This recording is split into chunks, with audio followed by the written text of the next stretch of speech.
basically, whenever I got invited to do a set, I literally would make an album basically in like a day or a couple days, and then use that for the set. So that's how I made so many projects. I was like, oh, you want to do a set? Sure. And now I make a whole thing. So wait.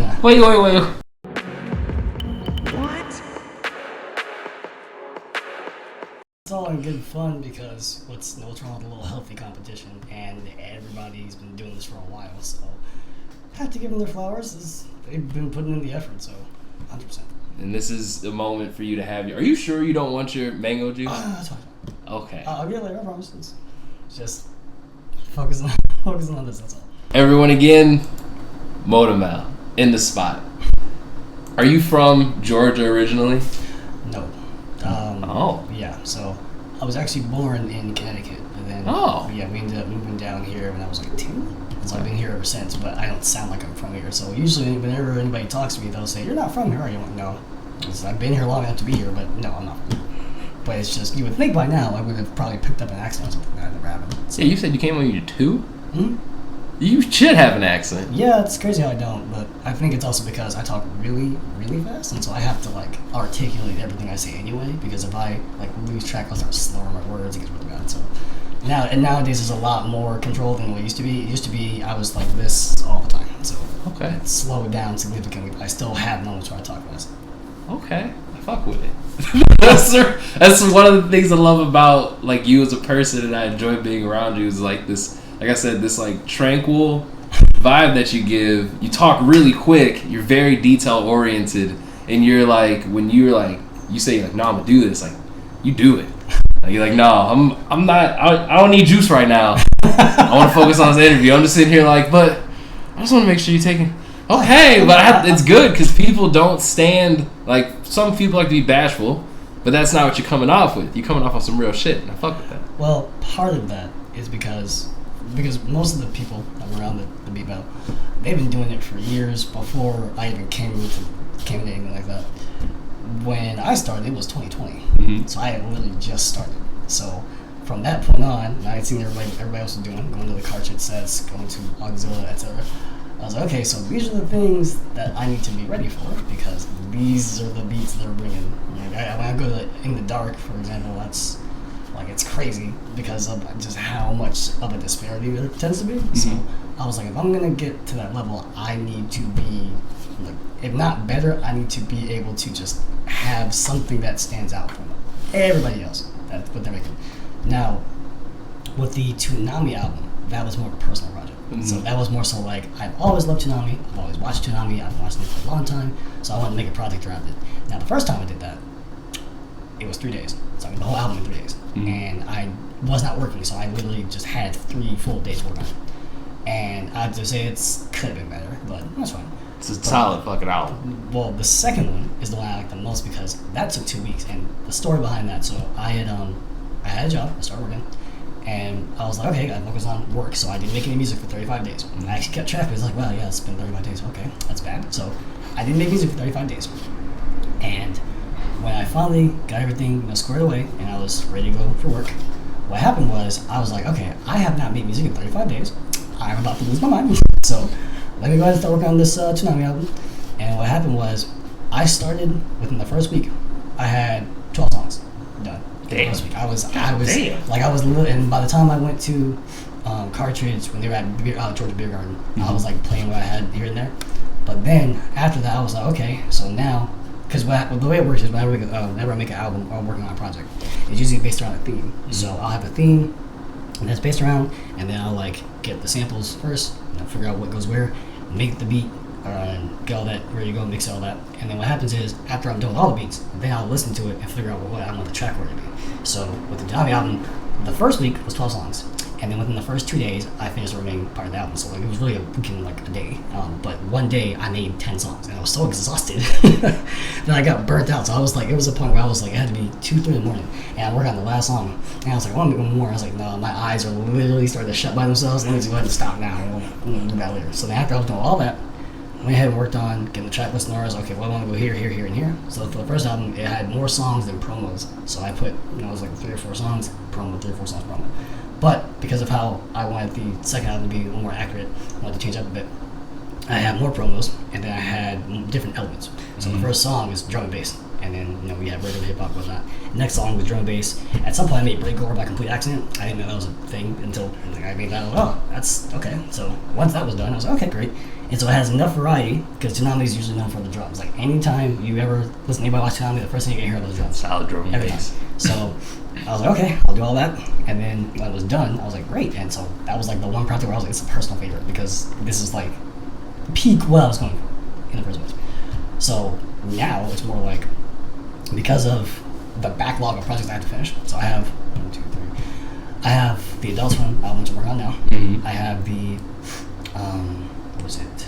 The Lupin the Third album, which is actually even further on backlog. This is before the Adult Swim album. It's the Lupin the Third album, which I'm definitely getting excited to finish. Mm-hmm. Then there's the Natsume EP, which is from the anime is Natsume Book of Friends, and that is like a really good anime. It's like 6 seasons, but it's about a boy that makes friends with a ghost and has his grandmother's book that has ghost names in it, and like, hey, I want to get my name back, and that's basically the whole premise. And then I had another EP after that I had to do, but those last two aren't going to be that long. The biggest ones are going to be the one we're working on now, the one after that. Okay. So, but all of those things are more personal projects, but those on top of what I end up making on top of that is what I'm using to kind of set me apart from everybody. Just like everybody has like just their own crazy abilities with that, so I have to like make a lot. Yeah. Counter. You add a solid. You're like I've been making broths recently, so of all the vegetables and different seasonings I use, you have your own spice in the broth that is this collective, this cartridge collective. It's a beautiful thing, and the inspiration that you take and that you add to your music from that Toonami era is like bonkers. Because correct me if I'm wrong, I was listening to the second Toonami album, and at a certain point you had it where you had the promo and then you had a couple songs that kind of played with the animes mixed in, and I was like, this kind of crafting is fucking beautiful. So that also depends on where on the track list you were. Okay, it was a little bit toward the end of the track list. Okay, so if I had to guess, because I know there was, I'm trying to remember. So I know one of the songs, if you're towards the end of it, I'm trying to think what song it was. You mean after the Black Lagoon promo, right? Yes. Okay. So that one, that's actually a funny story. So that promo, what happened was I was trying to figure out how I wanted to flip the sample a certain way, and I was actually kind of stuck for a while, and I really ended up chopping it one way, and I was like, oh, I like how this sounds, this is great. And then I put in a snare or like a hat in reverse, so that is the hat in reverse. And then I made the drums, and then there was one part of the song I really liked because I already like chopped it up and whatnot in like virtual DJ. And then there's a part where it goes that's actually one part of the song that I chopped I think twice, and I put that in there, and I was like, oh, that sounds great, it's like perfect. And then I listened to the promo again, I was like, yeah, this will work. And so that didn't take that long. And the promo beats didn't take that long. It's just I made like 5 of them in one day, so there was like a lot of that. Fastest one though was the Yu Yu Hakusho promo. That took 10 minutes. I was like so hyped and I was so excited. And when I heard the sample, I said, oh, I know exactly how to do this. I literally, for the first time ever, I made the beat, changed the BPM, all of that before I even put the sample in there. And it fit perfect. I was like, oh wow, this is great. So I was so hyped about that. So I'm trying to remember. I know Inuyasha was like track 13. So, and there was a Naruto promo. So I can't remember which song in particular, if you remember. I can't off the top of my head. That's fine. It's okay. How did you even get involved in making music? Like, where does that start? You've told me offline. That's fine. Online, I want to know because I think your story is pretty interesting. This is a long story, so I'll try to condense it as much as I can. You can go ahead, dog. We got time. Oh yeah, but so this whole thing technically started when I was 6. So okay. I started singing when I was 6 years old. So I actually used to sing, and I did that for a long time. Now, I don't do that much anymore, mainly because you get tired of singing for so many years. But I did that for a while. I was in school and chorus and whatnot. After that, I think around the time I was 12, I started like rapping and writing lyrics and whatnot, and I used to listen to a lot of hip hop in general. Like, there was a point where actually I think the order was R&B, then rock for some reason, and then hip hop, and then back rock again, and then like soul, neo soul, and then like lo-fi, and that kind of stuck on the lo-fi train. Then what was it? J-pop, K-pop, and then big band at some point, like Artie Shaw, Frank Sinatra, that kind of thing. Oh. Really love Elvis Gerald. Really love that like a lot. Her Diamond Collection is really good. And then jazz, and then back to J-pop, and then it got to a point where I couldn't save any more songs on Spotify, so I just started making playlists for individual things. So I have like a playlist for West Coast. Yeah, I have a playlist for West Coast hip hop. I have a playlist for East Coast. I have a playlist for like New York stuff. I have like just different playlists. So now I just have different playlists for each thing, and then I listen to a lot of game soundtracks and movie soundtracks and music soundtracks. So there's like a lot of different things that influence interest, and so. Like I remember I used to listen to NERD with Pharrell, and the Seeing Sounds album, I love that album. Like it's like production-wise, I really like that album.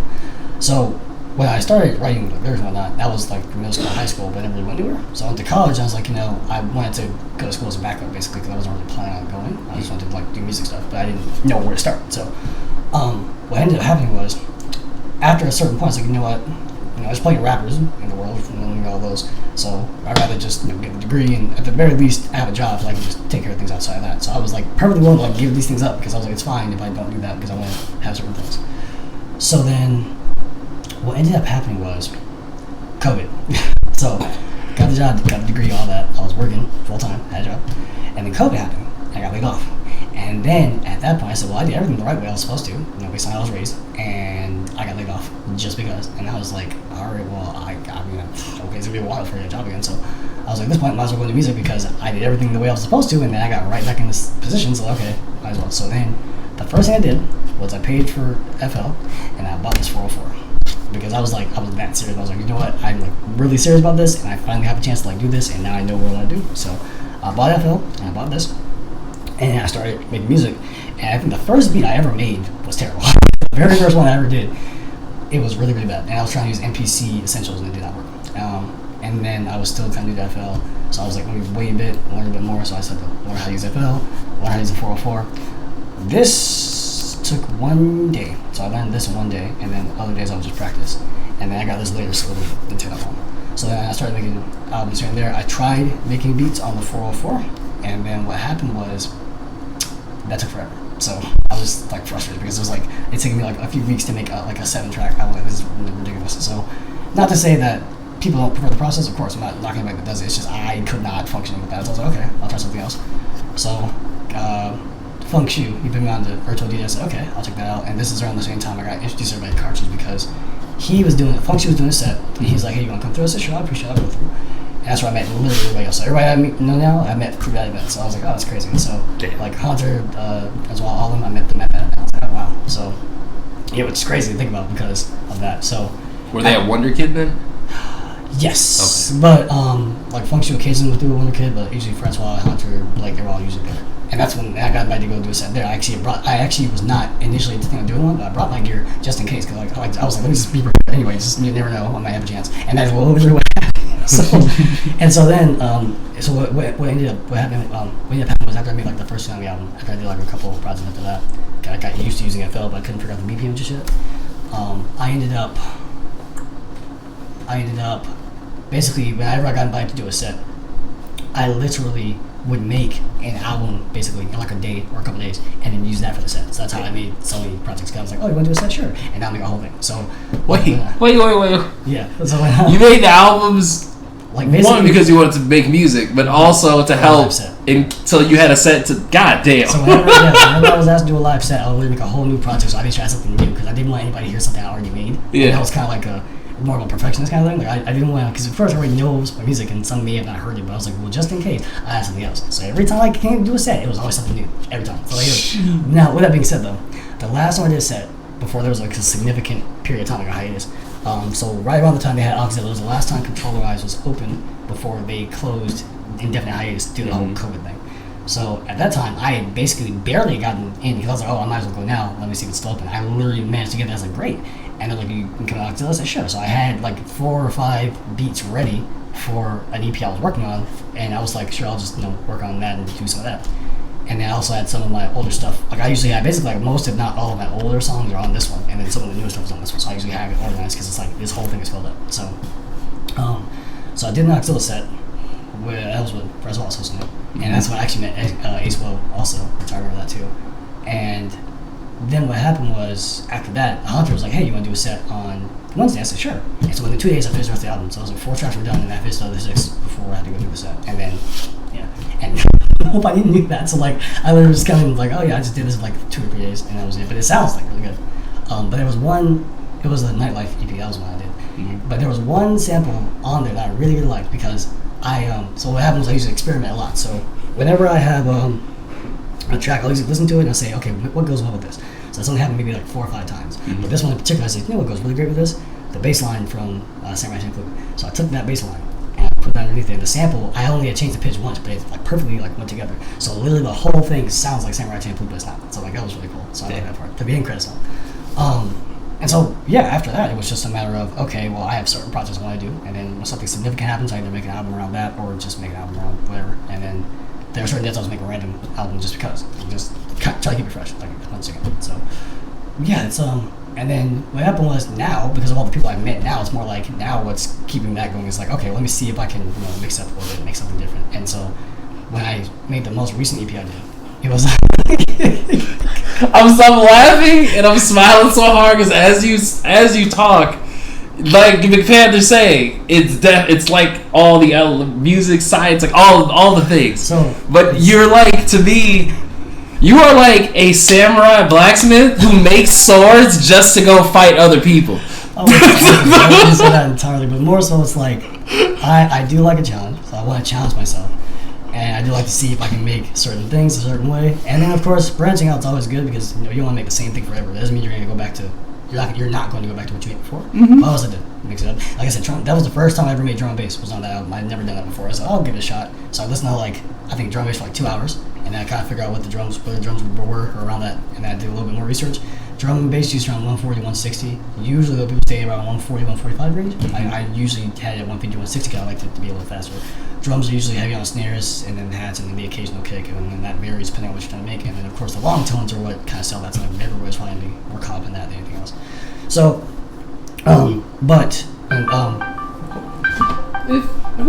if you don't stop calling me while we are doing the stream, I'm gonna fight you.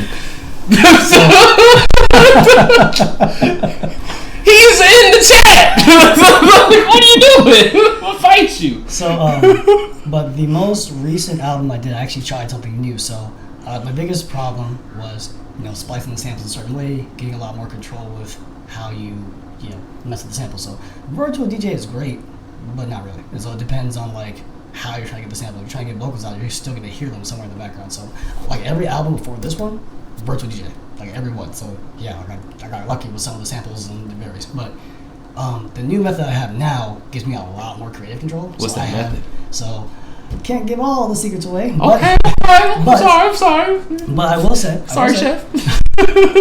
But I will say that it does help a lot with how I structure songs now, and I have a lot more control. So I can, for example, if I want to get the bass out of a sample, I can get that now. The actual bass by itself. If I want to get the vocals by itself, I can do that now. As opposed to before, I had to kind of take whatever the virtual DJ could give me. Now I have a lot more control. It's much easier to do, and I can, those things are present. So if you listen to the Relax EP, you can hear that bass. That's a separate channel. It's not a part of the one sample. That's a separate part of that sample. You didn't have to separate it out yourself. It was just done for you. Exactly. I think I have, fortunately, because of these experiences that I'm living, and I think I have an idea of what you're using. I'm not gonna say anything, but I also posted because I also don't remember, but partially but I have heard of something I think you might be using. That being said, you have taken all of this experience. You said you learned drum and bass in 2 hours. Well, no, not necessarily. It was more so application. So I was studying drum and bass so I could learn how it worked. Okay. I had never heard it before. I wanted to make sure I knew what it was. So after listening to it, I was kind of okay, I got everything I need for that, and then it's just a matter of building it from there. So I knew what drum and bass tended to consist of, and I took that knowledge and then made a song with it, and that was really all it was. Which is why I say I learned it in a certain amount of time, yeah, but it was more so making sure I did it that way so that it came out the way I was trying to get it to come out. As authentic as possible. Yeah. And so but the funny part is that first song though, the sample that was used was Cowboy Bebop. So it was Cowboy Bebop sample, and I chopped it a certain way so that it matched with the drums, because the drums were the most important part. Like I said, Toonami drums are recognizable. The drum and bass drums would fit the mold pretty well, and then the first thing I did was work on the build-up. So I think the first measure for the drums is just the hi-hat and then the snare, and then double that over, and then after that I started adding the kicks, because now I had a consistent to change anything, so I did that, and then add the kicks, and I was and then all I do is change the sample to a certain point, because it was really just the setup song, and then add the intro, upload the video now, that kind of thing. So I really like that particular song. It's just that one's like a really personal achievement kind of. I love it. Speaking of personal achievements, what has been like the best compliment you've ever received from someone regarding your music that you can remember? This actually happened recently. They told me that I inspired them, which I really appreciated because I was like, oh, really? Like, wow, I didn't think that happened, but okay. So they were, because we were having a conversation and they were showing me some stuff they made. I was like, this is like really crazy progress because they're making a lot of progress because they're younger, but they have a lot more experience, so they're like adding more layers to it, and they have, like, the development is crazy. But I'm like, yeah, like the reason why I'm like even making music like this is because of you, because you inspired me. I was like, wow, like it was an unfamiliar feeling. I was like, wow, I've never done this before. This is a first time. Never had this happen. So I was like, wow. And that literally just happened like last week. So this is like fairly recent. But yeah, that was I think the one time I was like, yes, this, wow. Can you say the name of the person? Nope. Oh, damn.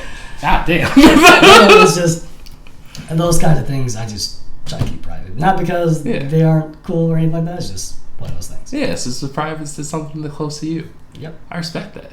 You like I said, do things like your way, and it is the most beautiful thing. Do you feel like you know what you want?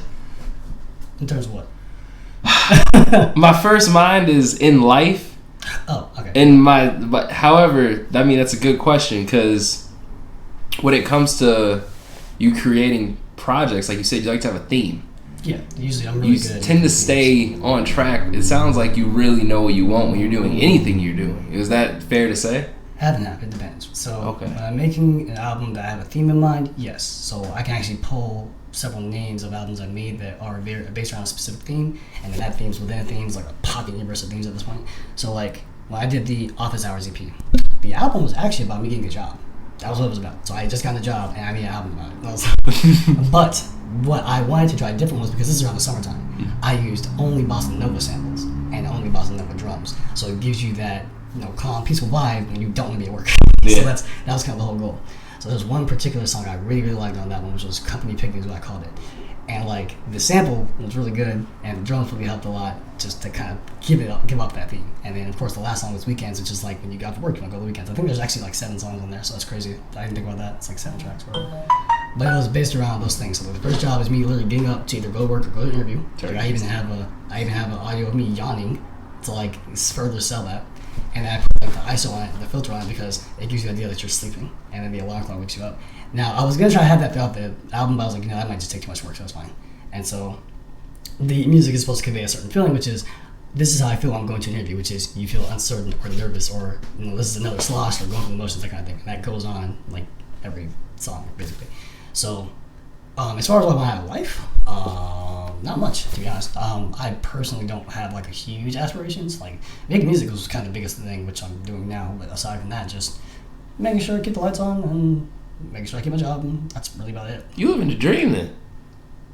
Half and half. To some degree, yeah. To some degree. Something you can keep rent going up. It's still pretty high, so there's that. But for the most part, yeah, I didn't have a lot of aspirations, honestly. Like I don't like a lot of attention. I actually prefer my privacy quite a bit. So like that's usually why I'm not. You don't see me outside. Like that's the main reason why. I'm severely introverted. So be just chilling at home, mind business, spend time with my cat when she's not on my desk, and then making music is about it. I don't really have a lot of aspirations outside of that. So when it comes to making music, do you want that to be more personal to you, or do you want that to be something that takes you somewhere? Well, it's already personal for me as it is since I'm making music, but as far as it taking me somewhere, yes and no. The reason why is because things like that tend to be really fickle, so it's hard to like develop a career off of things like that, which is the whole reason I went to college in the first place. Like I went to college because I knew that trying to learn music through college was not going to work because art institute's like what, $30,000 a year. So whereas I went to school for 5 years, I was $40K for the whole 5 years. So getting a job is more so just so I can put more towards doing music. Now, if I'm able to make a career off it, that'd be great, but that'd be a lot of effort and work. And I wouldn't mind doing that, but it's just depending on how much time I actually can dedicate to that.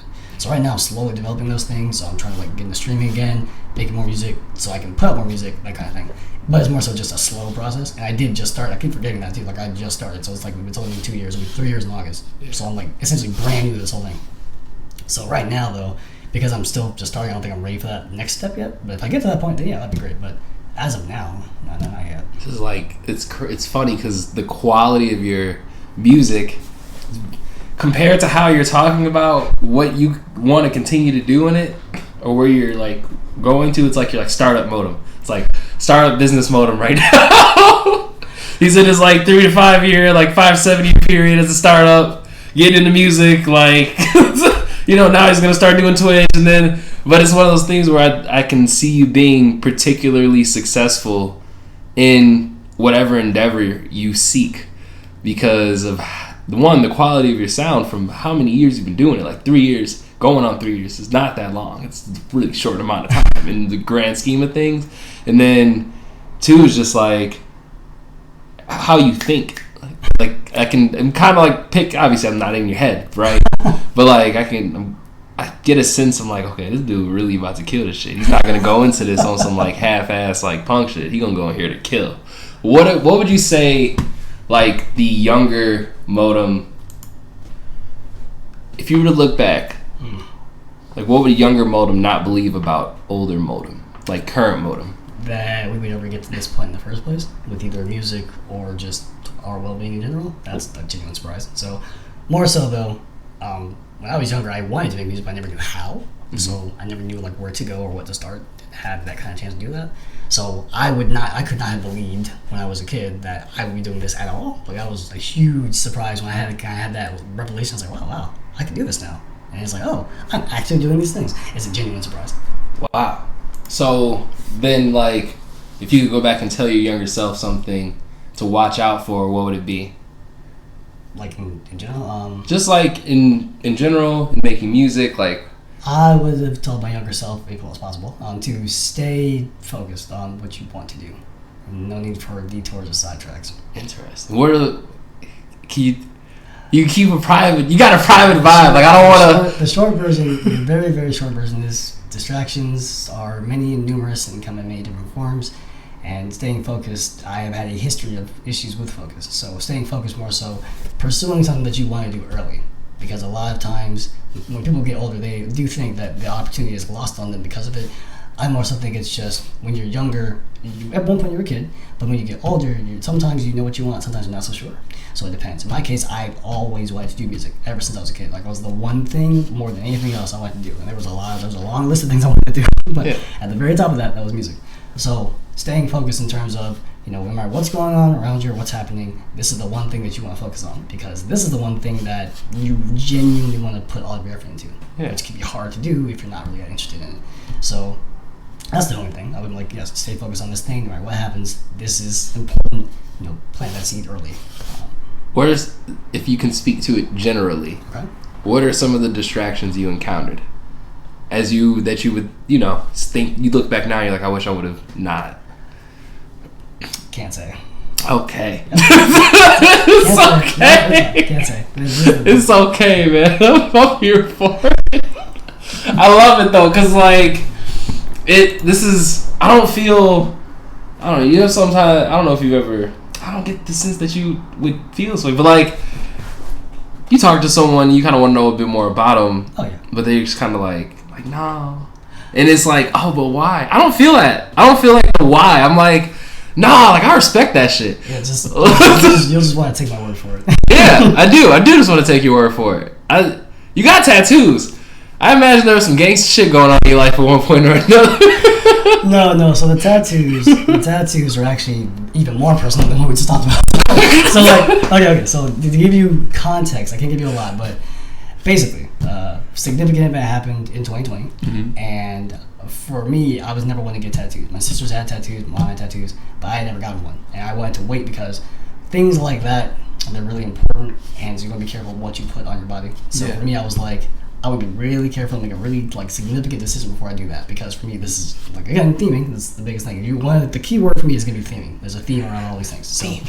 So I did a test tattoo first. I got an origami elephant on my left arm, just kind of see how it went, because I want the left arm to be Japanese, I want the right side to be Egyptian. So that was the main goal. It's so gay. So what happened was I ended up getting, the first tattoo I got on this side was right here is the Eye of Horus.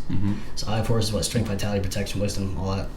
And then underneath that, it's the Scarab, which is life, death, resurrection cycle. And then Anubis, which is the judge of the dead. And then there's another Ankh here, which is just a representation of life. What I was going for, it's not finished yet, it's only half sleeve. So what I was going for is because this is actually about painting. So there's a real life painting that depicts this, that how it goes on that. But what this is actually about is when you die in ancient Egypt, when you die, there is a process you have to go through after the mummification and embalming. And if you're a pharaoh, you go to the Valley of Kings. So like if you're there, this is what happens. If you're lower class, they don't let that happen. So what happens is when you die, you're Hanifer, that's what they call it, Hanifer. Hanifer goes to this path of going to the Valley of the Dead. So first step, you die. Second step, you are heading to Anubis, who's going to judge your heart on a scale with a feather. And then in between that, you have thoughts, taking notes, and all that. So, and this is a real painting. You can actually Google it. It's actually on online. So what happens is, if your heart weighs more than the feather, you cease to exist. So like if Amat, I think his name is Ahmat, if your heart weighs more than the feather, it gets eaten by Amat. It's like half crocodile, half lion, or something like that, and you basically cease to exist. If it weighs less than the feather, then you get to go to Osiris. So the goal was, because the goal I was going to have was, which I'm not finished yet, I was going to have the Nile running up my arm, because I have Anubis right here. I have the Nile running up my arm, and Osiris is going to be on my shoulder. Oh, wow. And this is, like I said, there's a very important theme behind it, but I won't go into detail about that. But I also really used to read a lot of Egyptian mythology, Greek mythology, all that. So what I ended up doing was, I was really into that painting. It was a really good painting. It was really interesting. And so I was like, I want to have some kind of personification of that on my arm, so that it was representation of something very important for me. And that was about it. What about the other arm? I was just gonna have a lot of Japanese shit on it, but I haven't quite figured out just yet, because I had to figure out what I'm going to do, because obviously I just put a bunch of anime stuff on there, but I don't want it to be anime stuff, so I want to have it similar theme, like I can't think of anything. Oh right, I don't know. Koi fish. It would have been blue and orange koi fish on the left shoulder, because orange koi fish is for prosperity, blue koi fish is for tranquility, and that's what been on the left shoulder. So I haven't gotten to that point yet, because tattoos are expensive, so I haven't even gotten any of that yet. But koi fish would have been first, and then some nagatama going down the arm, which is for good luck and good fortune, and then I can't think of what else would have been on there. That's all I can think about right now for that. One thing you brought up earlier when talking about how you got involved in music, you brushed over when we talked about it, and I thought that it was one of the coolest things. What was the point that your mom, what was the agreement you two had? So I think it's the coolest thing ever. Funny story. So I can talk about this, but so I was 17 years old, because I was very stupid when I was 17. When I was 17 years old, I started telling my mom, I said, "Mom, I want to go to college. I want to be deaf for the rest of my life. I want to be a rapper." That was literally what I said, or I thought that was the thing to say at the time, but I was also very bold at the time, and I thought that was a good thing to do. So I thought she was going to tell me a new one. That did not happen, to my surprise. She was like, "I think you can do it. Oh, I think you can do it." And I was like, "Wait, what?" I was really surprised. But she said, "But if you're going to want to do that, you need a backup plan. So if it doesn't work out, you can go to college," which is why I went to college. So that's the whole reason. If I did not take her advice, I would not have gone to college. But I'm glad I did, because I wouldn't have anything to show for it if I just did nothing for 5 years but work on music. So I wanted to do that for that reason. And in the end, it was something that I had decided to do my own volition. So even though that was how it started, I wanted to be you know what? I want to make sure at the very least I get this degree, so I can get out of college and not be in college anymore, and still have something to show for it, even though college is college. So, but yeah, that's the only. It's a huge shout out to all the parents that keep a balanced vibe about their child wants to do. It's a huge shout out, because I can tell. My dad called me before we started, and you heard, he's like, "Are you getting interviewed, or are you interviewing somebody?" I'm interviewing somebody. He's like, "Oh, okay, well, do you think?" It was it's one of those things where we're very fortunate to have parents like that in our lives. I think both my parents are very much, even though my mom doesn't really know what I'm doing, she knows, she kind of has an idea what I'm doing, but she's just she don't be watching or anything like that. I don't trip about it. My dad's watched the stream, he saw the battles, he was enjoying people's music and everything. It's cool to have that kind of support, and they're both in different parts of the country. So yeah, it's a whole other story. But I just thought that your particular story is really, really cool to me, because a lot of parents would be like, "What the fuck are you talking about? You want to just do music?" What? Don't go to school. That's the response I was expecting. That's the way I thought it was going to happen. I'm going to get torn a new one. I don't even know why I said that, but I was surprised when I did that. Yeah, I was surprised when I heard the story. I was like, "This shit is cold blooded. Your mom is a beast." And then he told me she was watching kung fu movies and shit with you when you was growing up. I'm like, God damn, that is cold blooded. So at this point now, with music, And I want to say with life too. What do you find you're trying to prove to yourself? Do you find that you're trying to prove anything to yourself? That not much. More so just that this is something that we can do and progress with. Like I said, things like this can have a learning curve, and I did not do well in school, like at all. So interesting. For me, this is more of a personal thing of, let's see what you can do with this. Let's see what we can make. And I want to learn how to make new things for that reason, or learn how to play an instrument at some point, because that's going to take a while. But that's really about, like, I really don't have like huge aspirations about it. It's about as far as that goes. That is, I share in that spirit with you, because with Good Game TV, it's very similar. Like the Good Game TV part, the good game part, I'm like okay, I gotta do it. Like I want to do it, so I have to do it. And it is still that thing where it's like I'm surprised you didn't do great in school. You give me the impression of someone who would do really well in school. I was really, really bad at school. What was it about it? Learning. Really? Yeah, that's a whole other story though. But like, dude, you were just saying that you like obviously didn't do it. You said you didn't do it in 2 hours, but you picked up like drum and bass quick. What kind of learner are you? So it depends on interest. That's the problem. I'm actually an audio-visual learner, but it depends on how interested I am in the subject. So if I'm not interested, I'm not going to be able to learn anything about it. So like math, I was terrible at. History, I was also terrible at, even though I like history, which is crazy. But required reading never really sat well with me. So I was like, hey, you have to go home and read this page for however long so you can study. And I never was able to do that, like, ever. Damn. Same thing with like trying to practice an instrument, same problem. It's like, if I'm interested in it, yes. But if I'm not, that's not happening at all. God damn. And yet somehow here we are. So this genuine interest in music is what's brought you this far. Well, that and, basically the fact that I never really got to pursue it at length. So I am playing mad catch up right now. So, are you comfortable saying how old you are? 28. 28? Okay, you're only a year older than me. When's your birthday? What month? August. Yeah, okay. August. Say the day. The month. You're like a year and a month older than me. My birthday's in September. This is this is a really cool experience for me. Cause just talking to you. Because like, from the things you're not telling me, I have a feeling that I get the sense that you could have really gone. Like there was a downhill point, and you were at a hill. You were at in the midpoint of the hill, and you're like, I gotta stop walking that way. That was about a few years ago, actually. Okay, so that's more along akin, like that's more the case. Well, was the case previously. Not anymore, but. But you decided to go the other way. Well, I kind of didn't have a choice but to go the other way. Okay. So, to put it simply, it was a matter of this is the crossroads. So I either go one way or go the other way. So I chose the other way, and thankfully I did do that because that went well. So yeah. Was it scary to make that decision? No, it was more of a, I'm tired of feeling this way or being in this type of situation, so let me go the other way and focus on the things that I'm trying to do more with. My biggest issue was I never really took those things into consideration, so whenever a situation would happen, I wouldn't think about, well, how is this working for me in this kind of sense? It was always outside of that. So when I got to that point, I was like, I really want to focus on these things, and the only way I'm going to be able to make progress is if I focus on these things. So I decided to focus on those things. So you're doing this is truly, you've gotten to a point where you're really doing everything you're doing for you. Mm-hmm. That's a beautiful thing. How does it feel? I am able to relax a lot easier now. That's about it. I can breathe easy. I don't really get really annoyed like that anymore. Easier to just relax. Like I literally just come home and I'm like, I don't want to do anything today, so I just won't, and I just relax. And it's like a nice thing. Light some incense, turn on the galaxy lights, turn on the TV, and just relax. You just be big chilling. We gotta hang out. We gonna watch some kung fu movies. I'm gonna have some folks over to watch some of these kung fu movies I have over here. Just to like kick it. I'm gonna invite y'all over to watch some kung fu movies. I done told a few people already, but I'm like now, like the more I get the opportunity to like talk to you all, the more I'm like, yeah, I gotta.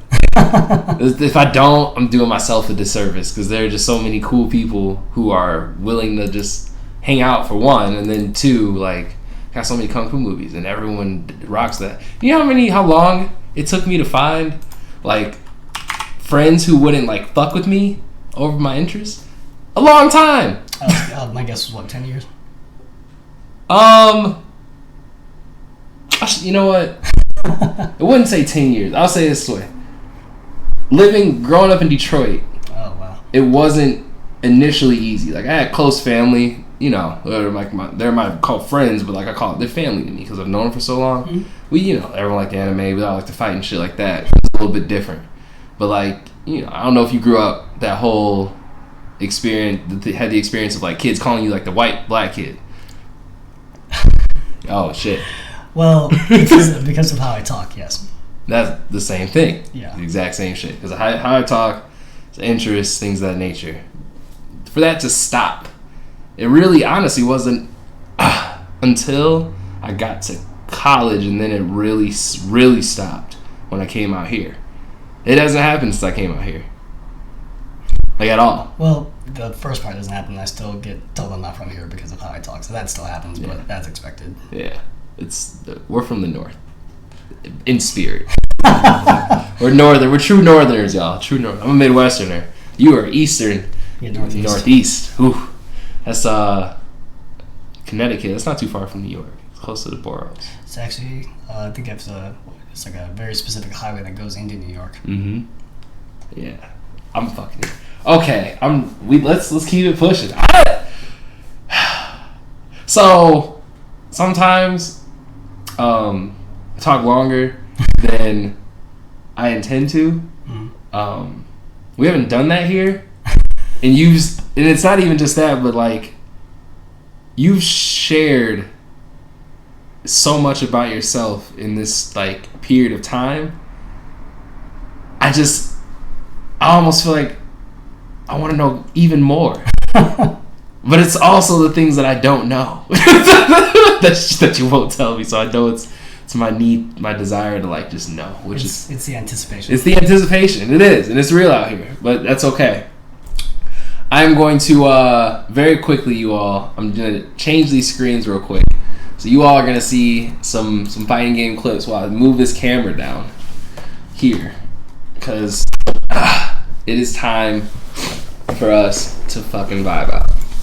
So our mics are gonna go off. Me and Modem are gonna chill out. You won't hear us, but you will hear this sick set. This is 15 minutes. Is that cool? Dope. I'm going to turn us down. Bye, everybody. Wait, let me make sure. Bye, everybody. There we go. That's going there. Our mics. So let me make sure that one's.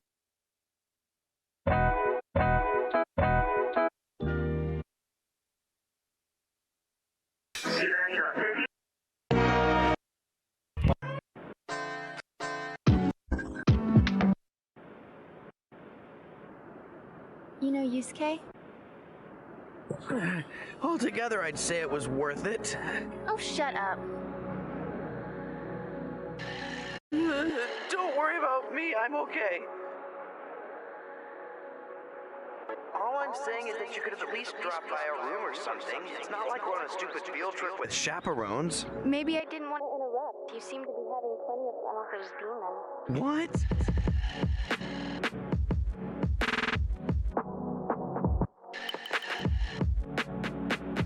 I was impressed with that movie pool.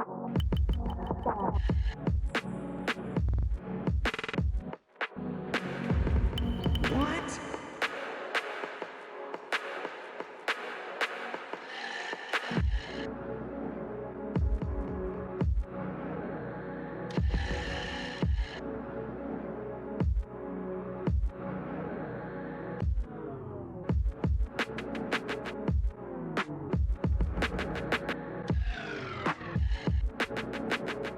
Since when does Keiko want me to do what I feel like?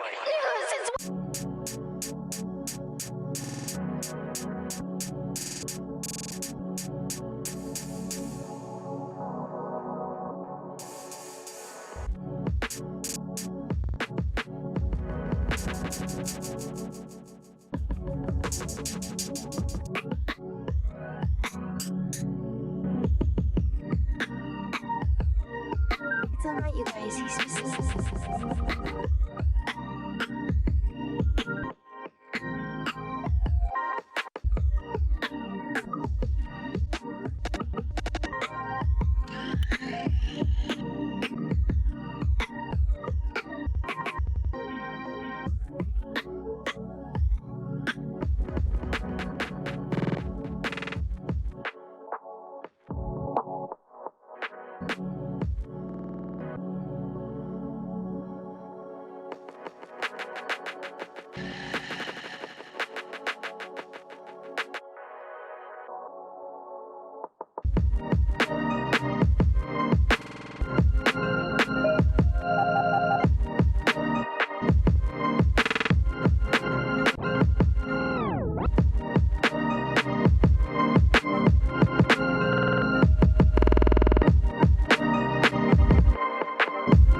But if you die, I swear I'll kill you. Deal. Bang. 10.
なんと国産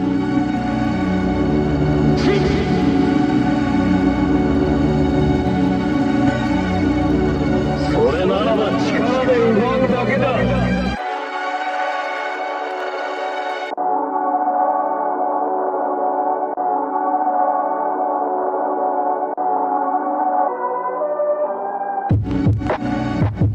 なんと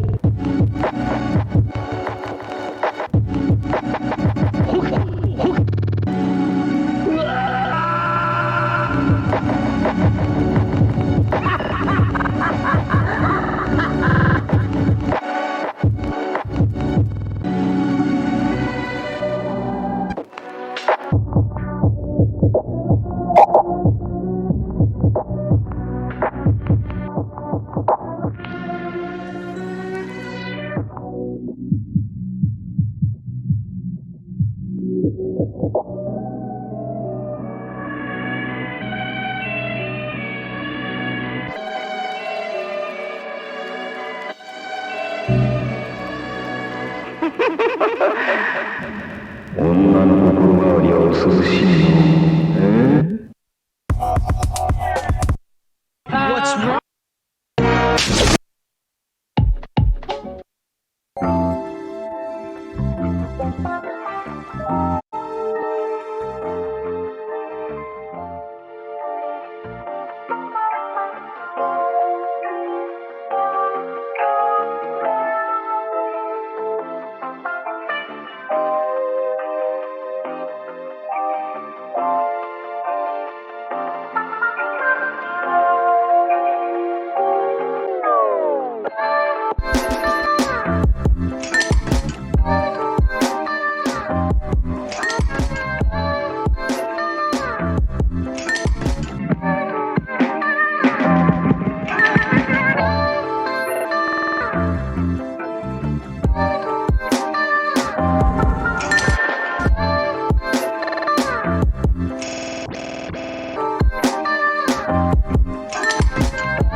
free transmission.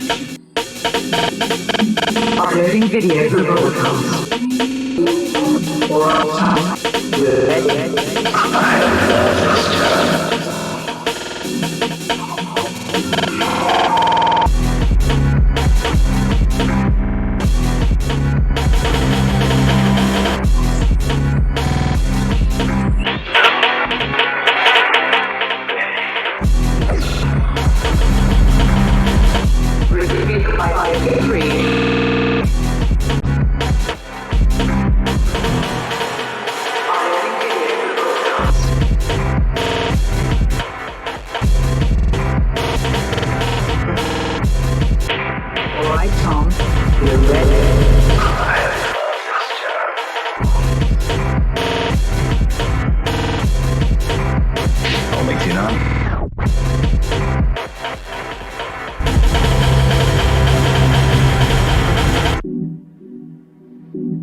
Only Tsunami on adults.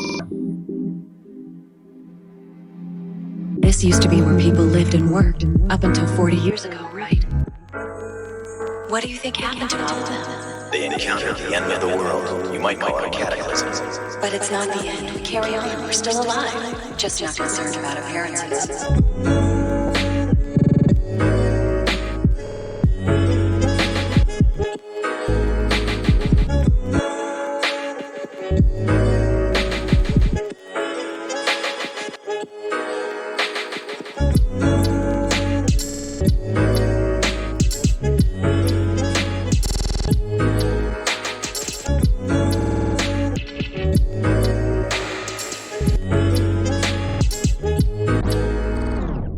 This woman who calls herself an angel is looking for memories to make money. Is to make money.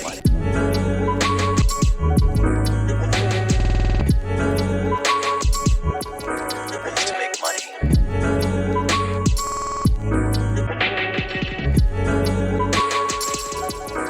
Is to make money.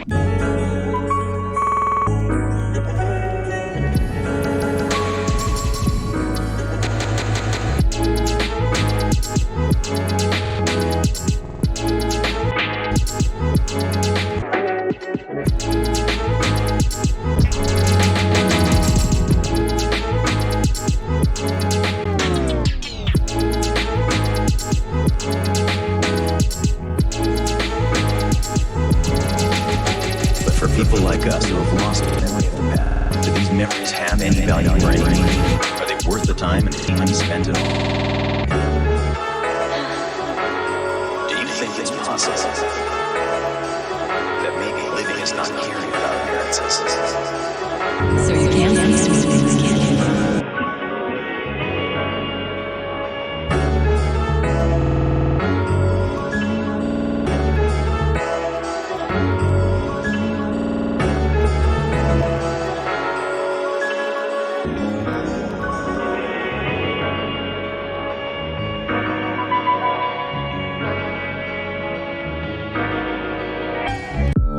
The road of life and chances of escaping a man. This is weird. You have always supplied detected the spirit. That's a fancy title. The world of the yeah. He is most You Shoot premieres Monday, March 3rd at 6. Don't die. Only tonight on Adult Swim.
it's okay.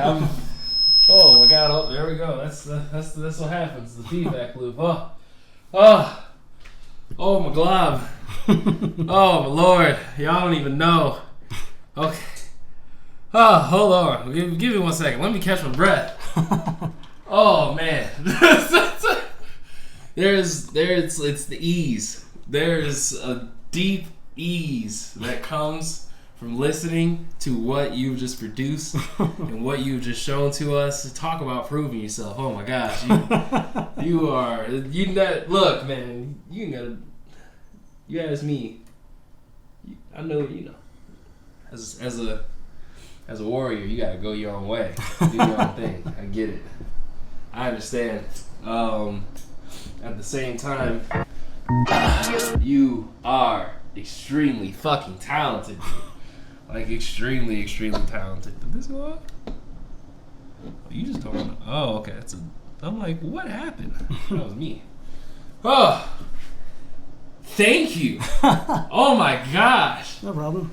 Thank you. That was like, you talk about blessing the mic. Talk about blessing the ears. I hope you all enjoyed that. Oh my Lord. I was sitting here. I feel like I was about to cry at one point. I'm not even gonna lie. I was sitting there like, it's not even just childhood, but like the sensation and the feeling that you invoked through your music there. And the way you play your fucking SPs. You play these shits like turntables, bro. Like, for real. Like, sitting here, I'm like, that's why I keep a camera on the hands. I wish this one was on, so I could switch between them seamlessly, but it's whatever. Things, listen, tech goblins, it can't come. I know, right? McPanther definitely need more, but not right now. There will be a time. The next thing that I'm gonna ask y'all to do is gonna be cold-blooded.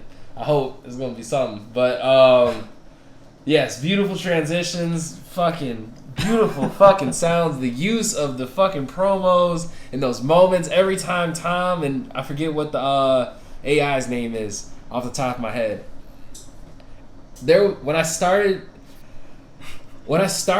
doing this, dog, I was watching Toonami promos.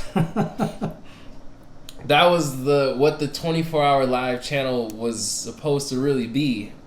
I don't do it anymore because I'm working this whole thing out of my head, really figuring it out. But like, Sarah's the name of Sarah. Sarah, thank you, McPanther. I didn't even have to look at your name to know that she was the one that said it. I'm like, oh my gosh. But yes, Sarah. Watching those, it was Toonami was cool because it had a lot of life lessons in the mix, especially early Toonami. Like, Cartoon Network was on they shit. Like, the programmers for that were on they shit. But like, those moments, those story portions in between, high level. If you ever get a chance to watch the Toonami like collection, find it on YouTube, it's amazing for one. But then two, like, the way you just you blended everything into it is so deeply nostalgic and just like, it's like, I'm lost for words in so many ways. That was wonderful. Oh my gosh. Modem, where can people find your music? So you can actually find me on, I don't know if the mic is on or not. The mic is on. Okay. So you can actually find me on YouTube, just ModomL, all that's linked. So there's that. And there's Spotify and SoundCloud. So what I'm going to start doing is I'm starting to make live beat sets and just put those on SoundCloud. You also can find me on Bandcamp. So I just released the EP, the Relax EP, which is out on Bandcamp with the beat sets on SoundCloud. But currently working on the Adult Swim album, which will be probably out in a few weeks if I don't have any other distractions. And the name is ModomL. Yes, that's it. Pops up in the mix. Oh, you haven't even been able to really see what it shows because I haven't had the thing up, but there's like a little thing that pops up underneath it that people can see. Oh my gosh. Okay, because you have blessed us and blessed me with this, like, thank God for you and many of all y'all for just coming through. I want to make sure that you all are not only getting paid, but you're also getting a gift as well. So there are a lot of independent brands that I really fuck with. I spend time on the convention, like going to different conventions with my buddy Kenny. He owns this company called Madison Company. When I go to these conventions, have you ever been to anime convention or anything? You see a lot of the same shit all around the place. There are There are a few brands though that really stand out. One of those brands that really stood out to me was the first one that I saw a couple years back was a brand called Quinoa Monster. I know, right? Quinoa, you'll find her at Anime Week in Atlanta frequently. I think that's usually where I see her. Is there? She don't come out here for Japan Fest much.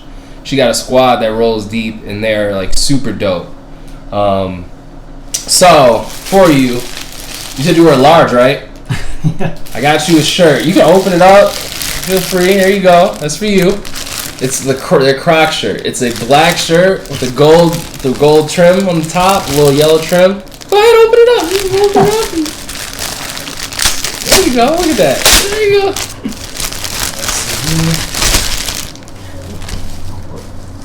It's okay. Yeah, it's all black. A little paper on the back. I'm definitely going to wear this. I'm glad. I hope you do. Oh no, I appreciate it.